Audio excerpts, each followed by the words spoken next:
The council chamber was quiet. Too quiet. Ambassador Krell of the Vaxorian Empire stood at the center platform, his scaled chest puffed with pride. Around him, representatives from 47 different species watched in silence. Some looked worried. Others looked away. Krell cleared his throat. The sound echoed through the massive room. "The human problem has been solved," he announced. His voice carried confidence. Too much confidence.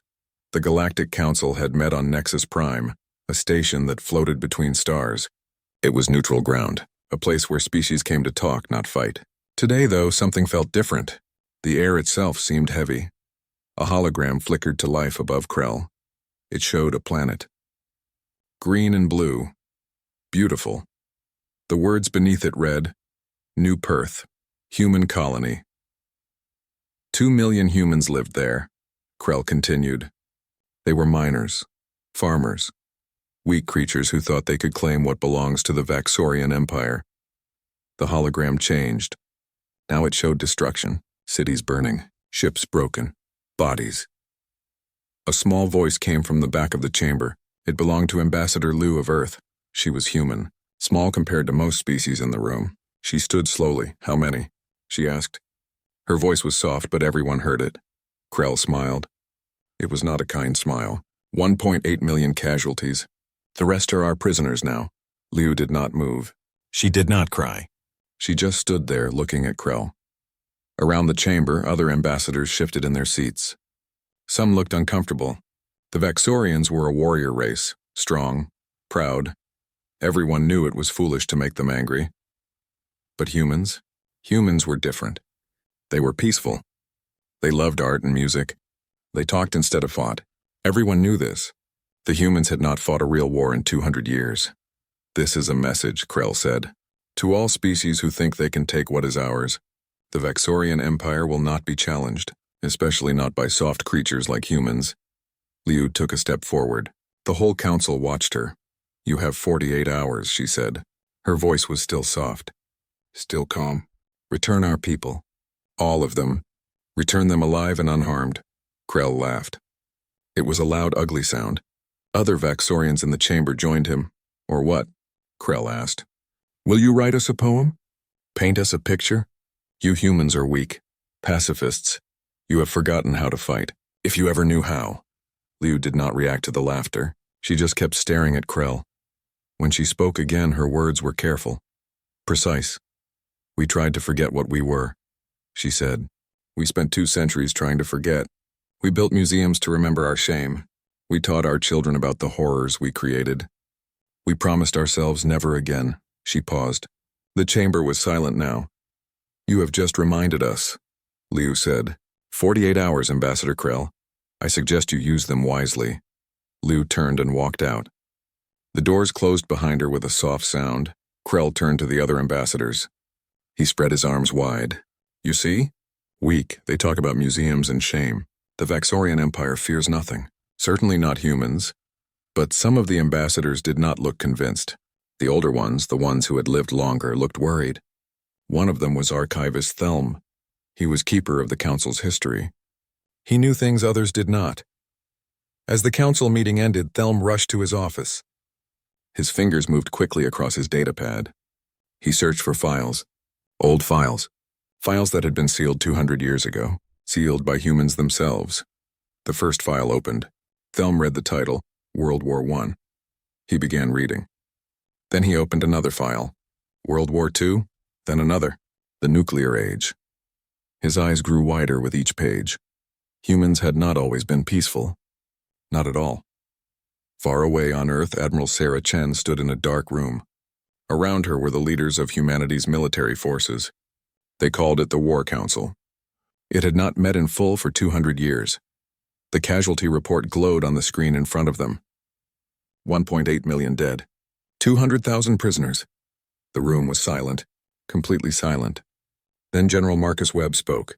His voice was quiet but hard. "They have no idea what they have just done." Admiral Chen nodded. She touched her command pad. Ancient codes appeared. Codes not used in 2 centuries. Red codes. War codes. "Activate Protocol Nightmare," she said. Across human space, lights began to flash. Alarms sounded. Ships that had been sleeping woke up. Crews ran to their stations. Weapon systems that had been cold for generations began to warm.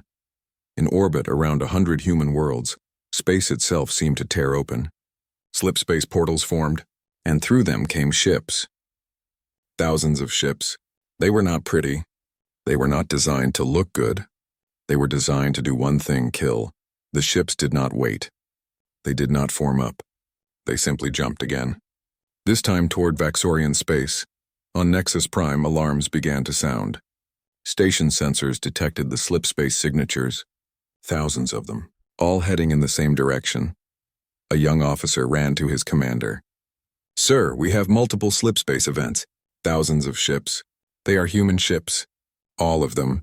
They are heading toward Vaxorian space." The commander stared at his screen. "How many?" "Current count is 3,000 and rising, sir." "They keep coming." The commander felt cold. "Get me Ambassador Krell now." But Krell was not worried. He was in his quarters celebrating with his officers. They drank and laughed. They had struck a blow against the humans. They had shown the galaxy who was strong. They had no idea what was coming. Back in his office, Archivist Thelm kept reading. The files went on and on. Humans had fought wars that killed millions. They had created weapons that could destroy entire cities in seconds. They had fought each other with a savagery that shocked him. But what shocked him most was a note at the end of one file. It was written by a human historian. It said, "We are the only species in known history to achieve space travel while actively trying to destroy ourselves. We reached the stars while building weapons to end our world. We are very good at killing. We just choose not to anymore. Remember this. Remember what we chose to leave behind." Thelm stood up. His hands were shaking. He had to warn the council. He had to make them understand. The Vaxorians had not attacked warriors. They had not attacked soldiers. They had attacked monsters who had learned to be kind, and now those monsters remembered what they were. The emergency council session started 6 hours after the attack on New Perth became public knowledge. The chamber was full. Every species had sent their representatives. They all wanted to understand what would happen next. Most species condemned the attack. They used careful words: unfortunate, excessive, concerning. But none of them did anything. None of them demanded action. The Vaxorians were too powerful. Too dangerous. Ambassador Liu stood to speak. The chamber went quiet. "On behalf of humanity," she said, "I demand the immediate return of all prisoners taken from New Perth. You have 48 hours. Krell stood up. He was still smiling. 48 hours or what, Ambassador? Will you send your artists to paint angry pictures? Will your poets write sad verses?" Other Vaxorians laughed. Some other species joined in. Nervous laughter. Liu did not smile. 48 hours. That is all you get. After that, we will come for our people, and we will not ask nicely. "You threaten the Vaxorian Empire?" Krell said. His voice grew louder. "We are warriors. You are soft creatures who play music and grow flowers. You have not fought a war in 2 centuries because you are weak. You have forgotten how to fight, if you ever knew." Liu looked at him for a long moment. When she spoke, her voice was cold. "We did not forget how to fight, Ambassador Krell. We chose to stop. There is a difference. A big difference. You are about to learn what it is." She walked out. The doors closed with a heavy sound. In his office, Archivist Thelm worked through the night. He read file after file. Human history was a story written in blood. So much blood. The First World War, 20 million dead. The Second World War, 70 million dead. The nuclear age. Weapons that could end all life on Earth. Humans had built them. Humans had used them. Twice. But it was not just the numbers that shocked Thelm. It was how humans fought. They did not stop when they were hurt. They did not surrender when they should have. They kept fighting. Always. He found a word that appeared over and over in human military files: acceptable losses. It meant that humans expected their soldiers to die. They planned for it. They trained for it. Most species in the galaxy could not understand this. When they fought, they tried to avoid casualties. They valued every life. But humans? Humans calculated how many of their own people would die and called it acceptable. Thelm found military training records. Human soldiers practiced war as a sport, as entertainment. They had entire industries built around simulating combat. They played games where they pretended to kill each other. For fun, he found ship designs. Human warships were different from other species. They were overbuilt. They had triple redundant systems. They had medical bays designed to treat hundreds of wounded at once. Because humans expected their ships to be damaged, expected their crews to be hurt. They built their ships to keep fighting even when they should have been destroyed. A note in one file made Thelm stop reading. It said, "Humans have more words for war than most species have for peace." He checked. It was true. Thelm called an emergency meeting with the council's senior members. He showed them what he had found. Many did not believe it at first. The files had to be fake propaganda. Humans could not be like this, but the files were real. Sealed by humans themselves. Sealed because they were ashamed. "There is more," Thelm said. "I found biological records. Humans evolved on a death world. Their planet tried to kill them in every way possible. Yet they survived. More than survived. They conquered their world." He showed them Earth's classification. Class 9 death world. Extreme temperature ranges. Dangerous predators. Deadly diseases. Violent weather. And humans had thrived there. "Look at their eyes," Thelm said. "They face forward. Like a predator, not to the sides like prey. Humans are hunters. They evolved to chase and kill." The council members looked at each other. They were starting to understand. Their bones are dense. Their muscles are strong. They heal fast, very fast. They can run for hours without stopping. They call it persistence hunting. They would chase prey until it collapsed from exhaustion. Then they would kill it. Thelm pulled up another file. And here is the most disturbing part. Humans are the only species in the galaxy that domesticated other predators. They took wolves, creatures that hunted in packs, and made them into companions, into weapons. They did not domesticate prey animals first. They domesticated hunters. The room was silent. "We must stop this," one ambassador said. "We must negotiate. Make the Vaxorians return the prisoners." But it was already too late. 48 hours passed. Krell did not return the prisoners. He did not even respond to human messages. He thought it was a bluff. Humans were weak. Everyone knew this. Then the human fleet arrived. 3,000 warships dropped out of slipspace at the edge of Vaxorian territory. They did not send a message. They did not demand surrender. They did not give any warning. They attacked. 6 Vaxorian military installations were hit at the same moment. The attacks were coordinated, precise, brutal. Vaxorian commanders tried to respond. They were warriors. They had trained for battle. But this was different. The humans did not fight like other species. They did not try to disable ships. They destroyed them, completely. Human weapons were designed for one purpose: to kill, not to capture. Not to disable, to kill. Vaxorian defense stations tried to fight back. Their shields held it first. Then human ships launched missiles. Hundreds of missiles. The shields failed. The stations were destroyed. One Vaxorian commander managed to send a message before his station was destroyed. His voice was panicked, afraid. "They do not stop. We hit them and they keep coming. They do not care about losses. What are these creatures?" Then the transmission ended. Human Marines boarded the surviving stations. What happened next shocked the galaxy. The humans fought in close combat with a savagery that seemed impossible. They used knives. They used their hands. They used anything they could find. Vaxorians were warriors. They were strong. They were trained. But humans were something else. They were relentless. A Vaxorian soldier could wound a human and the human would keep fighting. Would keep attacking. One report said a human Marine kept fighting with a broken arm. Another fought after being shot twice.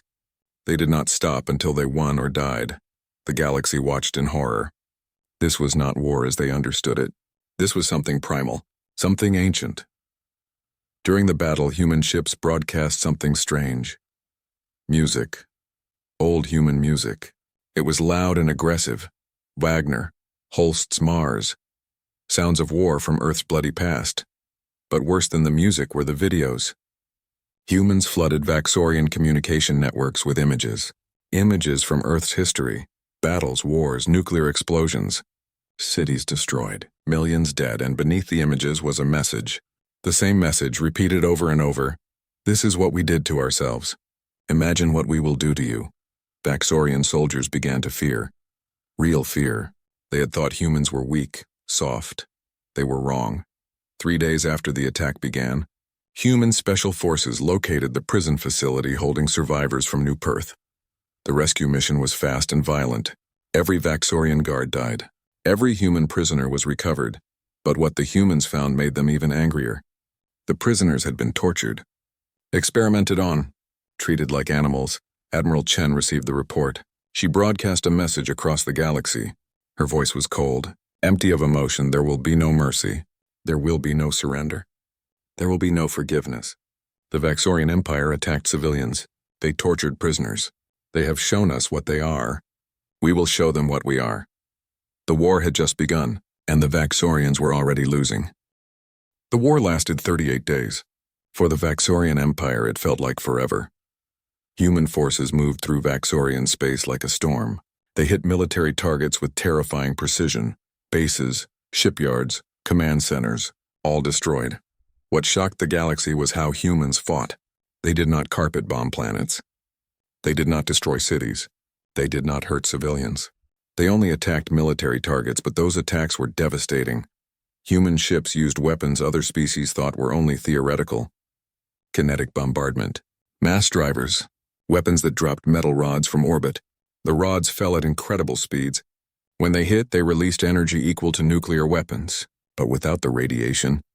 Vaxorian military installations turned into craters, deep craters. Nothing survived. The humans also used biological weapons, but not like anyone expected. These weapons only affected Vaxorian biology. They made Vaxorian soldiers sick, weak, unable to fight. But they did not kill. They just removed enemies from the battlefield. The precision was terrifying. It showed that humans had studied every species in the galaxy. They knew Vaxorian biology better than Vaxorians did. They had prepared for this. For years, maybe centuries, Archivist Thelm found classified military files, human files. They showed contingency plans, battle plans for fighting every known species. The files were detailed, incredibly detailed. They covered tactics, weapons, strategies, everything. Humans had been preparing for Galactic War while pretending to want peace. One file made Thelm's blood run cold. It was labeled Extinction Protocols. The file contained methods for completely destroying a species. Not just defeating them, erasing them from existence. And there was a protocol for every species, including humans themselves. Thelm realized something horrible. Humans were not just dangerous because they could kill. They were dangerous because they understood killing completely. They had studied it, mastered it, made it into a science.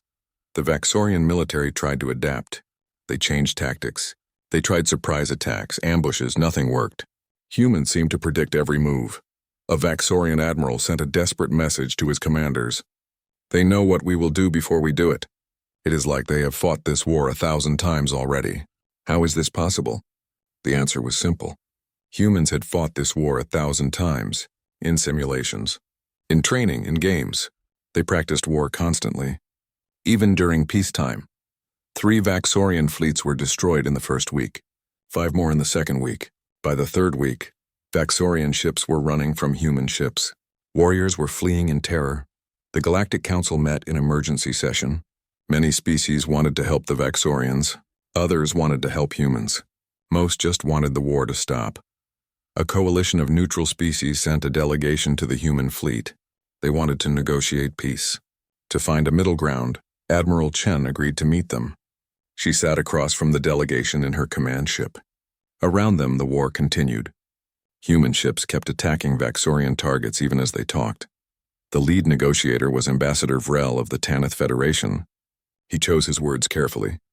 Admiral Chen, we understand your anger. What the Vaxorians did was terrible, but this war must end. Too many have died already. Chen looked at him. Her face showed no emotion. Have you seen what they did to our prisoners? Have you read the reports? Yes, it was horrible, unforgivable, but more death will not fix it. We are not killing unnecessarily, Chen said. Look at our targets. All military. We have not touched civilian populations. We could, we have the weapons, but we choose not to. Then show mercy. Accept a ceasefire. Let us negotiate terms, Chen shook her head. They attacked civilians, children, they tortured prisoners. And for what? Resources, pride? No, this ends when they surrender. Completely, unconditionally. The Vaxorian Empire will never surrender completely. You know this. They are too proud. Then they will learn what pride costs, Chen said. Her voice was cold, final. The delegation left with nothing. The war continued. But something changed in how the galaxy viewed humans. They were not just strong. They were not just dangerous. They were something worse. They were restrained monsters. Humans could destroy the Vaxorian homeworld. They had the weapons. They had the ships. One order from Admiral Chen and billions would die. But she did not give that order. Instead, humans surrounded the Vaxorian homeworld with ships. They cut off all trade, all communication. They trapped the Vaxorians on their own planet. Then they waited. The blockade was complete, perfect, no ship could get in or out. The Vaxorian Empire was cut off from its colonies, its fleets, everything. This restraint was somehow more frightening than violence would have been. It showed control, purpose. Humans were not acting from rage. They were not out of control. They knew exactly what they were doing. Ambassador Krell tried to rally his people. He gave speeches about Vaxorian strength, about warrior pride, about never surrendering. But Vaxorian citizens were not listening anymore. They were scared. They had watched their fleets destroyed. They had seen their military bases turned to dust. They knew the humans could kill them all. Were choosing not to. That choice made the fear worse. On day 35 of the war, human special forces captured Ambassador Krell. They found him hiding in a bunker on a remote moon. He was trying to escape, trying to run away. The humans broadcast his capture across the galaxy. They showed Krell in chains, the proud warrior who had laughed at human weakness. Now he was a prisoner, defeated. The Vaxorian government sent a message to Admiral Chen. They wanted to negotiate, to discuss terms. Chen's response was simple: unconditional surrender, nothing less. The Vaxorian Council debated for hours, days. Their military was destroyed. Their economy was collapsing. Their people were terrified. They had no choice. On day 38, the Vaxorian Empire surrendered.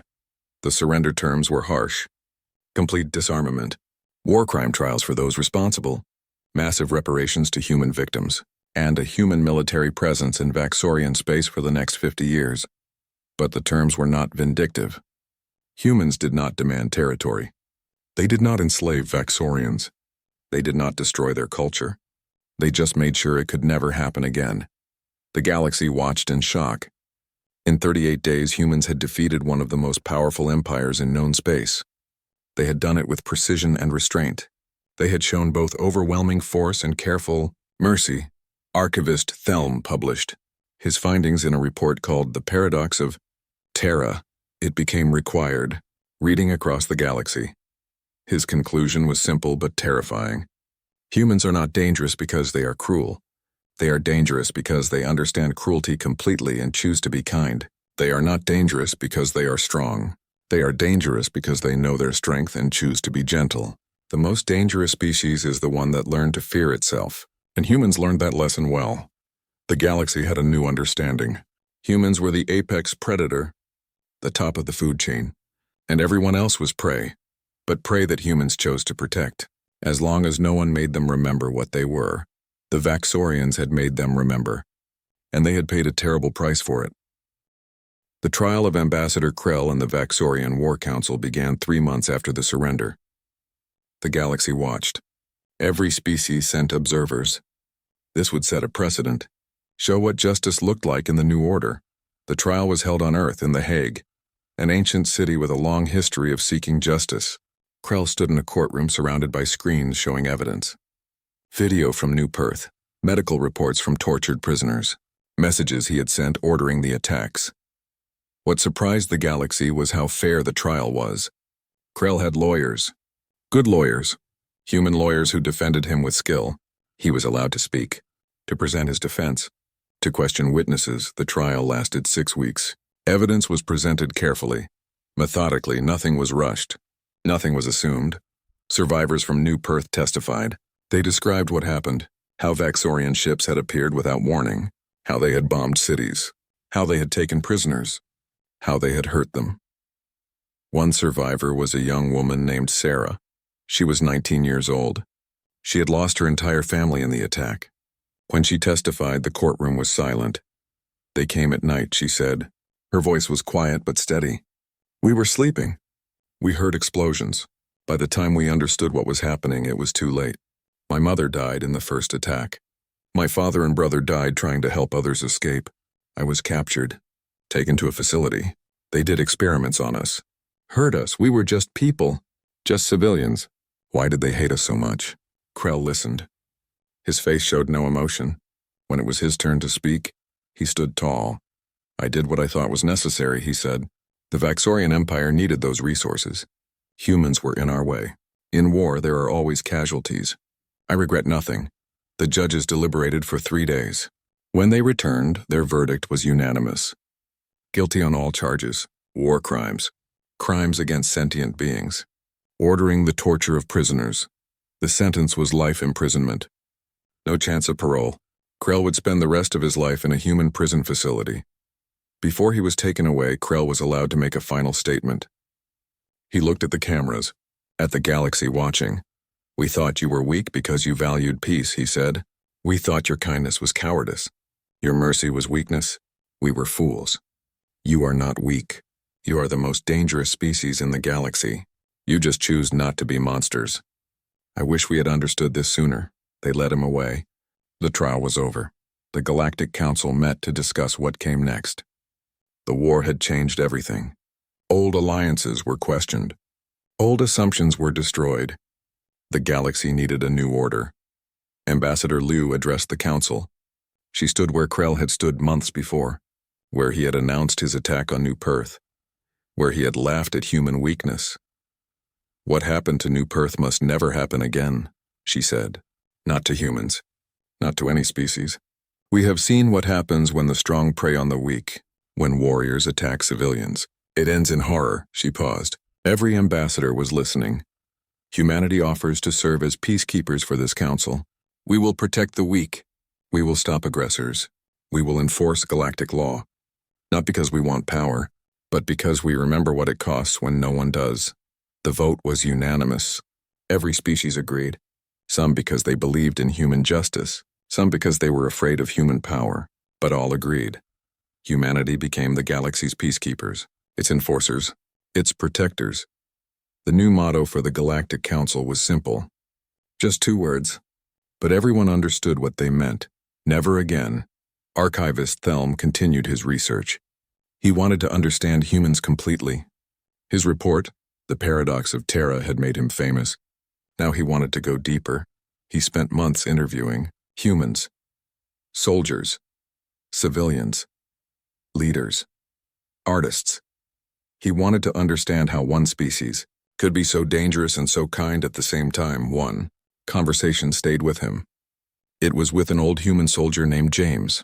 He had fought in the war against the Vaxorians. He had killed many enemy combatants, but he had also saved Vaxorian civilians, pulled them from burning buildings, given them medical care. Thelm asked him how he could do both, kill and save. James thought for a long time before answering. We are good at killing because we understand death, James said. We have seen so much death in our history.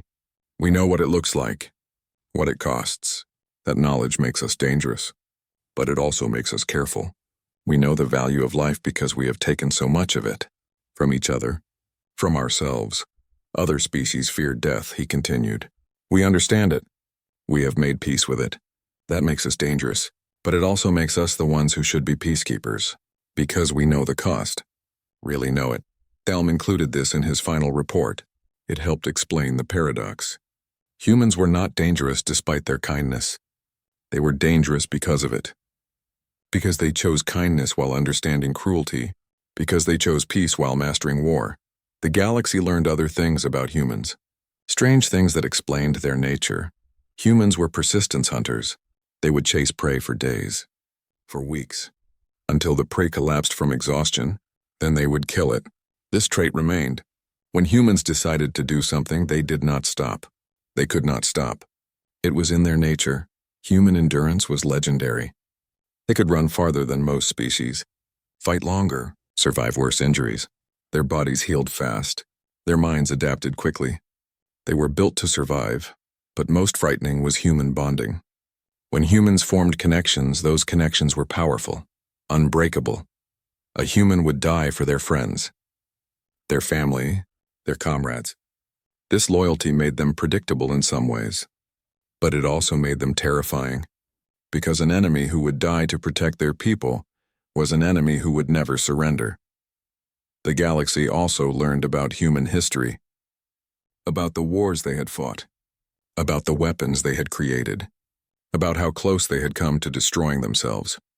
Humans had built nuclear weapons, thousands of them, enough to kill every human on Earth many times over, and they had done this during peacetime, not in war. In peace, they had pointed these weapons at each other for decades. One mistake, one miscalculation, and humanity would have ended itself. But they had not fired the weapons. They had chosen not to. This restraint, this ability to create ultimate weapons and then not use them, showed something important. Humans understood power. They understood destruction, and they feared it. That fear made them careful, made them thoughtful, made them the perfect peacekeepers. 10 years passed. The galaxy adjusted to the new order. Human peacekeeping forces patrolled the space lanes. They stopped pirates, prevented wars, protected the weak, and they did it well. Fairly, they did not favor humans. They enforced the law equally, even against other humans when necessary. The galaxy was safer, more peaceful. Species that had been enemies for centuries learned to talk, to trade, to coexist. All because everyone remembered what happened when you angered humans, when you hurt their people, when you made them remember what they were. New Perth was rebuilt, more beautiful than before. A memorial stood in the center of the main city. It listed the names of everyone who had died, all 1.8 million of them. Humans visited the memorial often. They brought flowers. They remembered. They made sure their children knew what had happened, what it had cost, but something surprising happened. Vaxorians visited too. Young Vaxorians, students, they came to learn, to understand, to remember. The galaxy had changed, and it was better for it. 20 years after the war, a young Vaxorian student named Kellic stood before the memorial on New Perth. He was 16 years old, too young to remember the war, but old enough to understand what it meant. His school had brought him here, made him come, made all young Vaxorians come, to see, to learn, to remember. The memorial was simple, just a wall of black stone with names carved into it. 1.8 million names. They covered the entire wall. Kellic could not read them all. There were too many. An old human sat on a bench nearby. He wore a military uniform, old and faded, medals on his chest. He watched the students with sad eyes. Kellic approached him carefully. Humans did not scare him like they scared older Vaxorians. He had grown up in a galaxy where humans were peacekeepers, protectors, heroes. "Excuse me," Kellic said. "Were you here? During the war?" The old human nodded. "I was. I fought in the battle fleet. I was young then. About your age. Can I ask you something?" Of course. Kellic looked at the memorial, at the names. So many names. "Why did you stop? You could have destroyed us, killed all Vaxorians." "Everyone says so." "The humans had the power, the weapons. Why did you stop?" The old soldier was quiet for a long time. He looked at the memorial, at the names of the dead. "Because we remembered who we used to be," he said finally. "Before we came to the stars, we fought each other, killed each other, nearly destroyed ourselves. We built weapons that could end our world, and we almost used them. Many times." He looked at Kellic. "We learned something from that, something important. Being able to kill does not mean you should kill. Having power does not mean you should use it. The strongest species is not the one that destroys. It is the one that protects." "But you were so angry," Kellic said. "We killed so many of your people, hurt them. Why did you not want revenge?" "Oh, we wanted revenge," the soldier said. His voice was hard. "Every human wanted it. We were so angry, so hurt. But we did not act from anger. We acted from justice. There is a difference." He stood up slowly. His old bones ached. "Revenge would have felt good, for a moment. But it would have made us the monsters we used to be. We chose justice instead, punished the guilty, protected the innocent, built something better." Kellic thought about this. "Do you still hate us?" "Vaxorians?" The soldier smiled. It was a sad smile. "I hate what was done, what your leaders chose to do. But I do not hate you. You are not responsible for their crimes. You are not even born yet. He put a hand on Kellix's shoulder. The galaxy is better now, safer, because we all learned something from this war. The strong must protect the weak. Power must be used carefully, and we must never forget what happens when we forget these lessons. Kellix looked at the memorial again, at the names. All those people, all that loss. I'm sorry, he said, for what my people did. I'm sorry. I know you are, the soldier said, and that matters. That you remember, that you learn, that you make sure it never happens again. They stood together in silence, human and Vexorian, old soldier and young student, looking at the names of the dead. Above them, in orbit, human defense stations kept watch. They had been there for 20 years. They would be there for decades more, protecting, guarding, making sure history did not repeat itself. The galaxy had learned its lesson. Humans were the most dangerous species in known space. They could kill with terrifying efficiency. They could destroy entire civilizations if they chose. But they chose not to. They chose to protect, to serve, to be better than they had been. That choice made them dangerous in a different way. Because everyone knew what humans could do, what they had done, and everyone knew they had chosen to stop. That restraint was power. Real power. The power to choose mercy when you could choose destruction, to choose peace when you could choose war. In the Galactic Council chambers, a new generation of ambassadors debated trade agreements and resource allocation. Peaceful debates, civilized discussions, the way it should be. Ambassador Liu had retired years ago, but her legacy remained. The human embassy still carried the banner she had raised. Never again. The new human ambassador was young, idealistic, but she understood the weight of her position, the responsibility that came with it. Humanity had not fought a major war since the Vaxorian conflict. There had been small conflicts, pirates, criminals, terrorists. Human peacekeepers dealt with them efficiently, carefully, with minimal loss of life, but the weapons remained. The ships, the soldiers, the training. Humanity never forgot what it could do. What it had done, they kept the weapons sharp, the skills fresh, just in case, because they knew something the rest of the galaxy was learning. Peace did not mean weakness. Kindness did not mean softness. Mercy did not mean inability. True strength was choosing not to use your power. True courage was showing mercy when you could show cruelty. True wisdom was learning from the past and building a better future. Archivist Thelm was old now. Very old, but he still worked, still studied, still tried to understand the paradox of humanity. His final work was published on his deathbed. It was called The Answer. In it, he wrote, "I have spent my life trying to understand humans. Why they are dangerous, why they are kind, how they can be both. I believe I have found the answer. It is simple but profound. Humans are dangerous because they know themselves. They understand their capacity for violence, for cruelty, for destruction, and they fear it. They fear what they could become if they stopped being careful. If they stopped choosing kindness, that fear makes them careful, makes them wise, makes them the perfect guardians of peace, because they know what happens when no one guards it. They lived it. They nearly died from it, and they chose to be better. That choice is their strength. That choice is what makes them truly dangerous, because they will fight to protect that choice, to make sure no one forces them to become what they used to be." The work was required reading across the galaxy. Every species studied it. Every child learned it, and they learned the lesson. The most important lesson: never anger the species that conquered itself. Because if humanity could survive its own nature, could overcome its own darkness, then no external threat would ever break them. The galaxy was safer because of this understanding. Species that might have gone to war talked instead. Species that might have attacked the weak protected them instead. Species that might have been cruel chose kindness instead. All because they saw what humans could do, and chose to be more like them. On New Perth at the memorial, flowers were placed every day. Humans placed them. Vaxorians placed them. Species from across the galaxy placed them. Remembering, honoring, learning. The names on the wall would never be forgotten. 1.8 million people who died because someone made a terrible choice. Someone underestimated the most dangerous species in the galaxy. Someone angered humanity. The galaxy learned. The galaxy changed. The galaxy became better, and human ships still patrolled the space lanes, still kept watch, still protected the peace, not because they wanted power, but because they remembered the cost of not having peace.